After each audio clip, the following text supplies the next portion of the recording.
2 KG মাছ দিন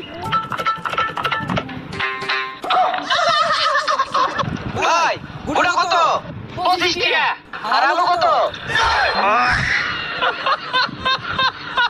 5 KG আলু গুড়া আনছি বেচা হলে তো আজকের দিনে চলে যেত এই আলু নিয়ে যাও সাইজ বড় বড় আছে এই আলু নিবা ভাই গুড়া কত 25 টাকা আর আলু কত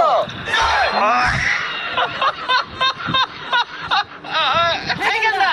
মুরব্বি লাগে ভাই যাইবো না আরে দাদা ভাই লেমি কি দেখলাই আলু দাম দেখাইতাম না আচ্ছা গেন্দা তোমার আলু ব্যবস্থা আমি না এক গ্রাম হইছি রিস্টিং শুরু হচ্ছে না কারা কই না যায় 1 কেজি আলু দেন দেখো আমার আলুগুলা বড় বড় আছে যে পুষ্টি আর দুইটাই না 1 কেজি না এটা কি আলু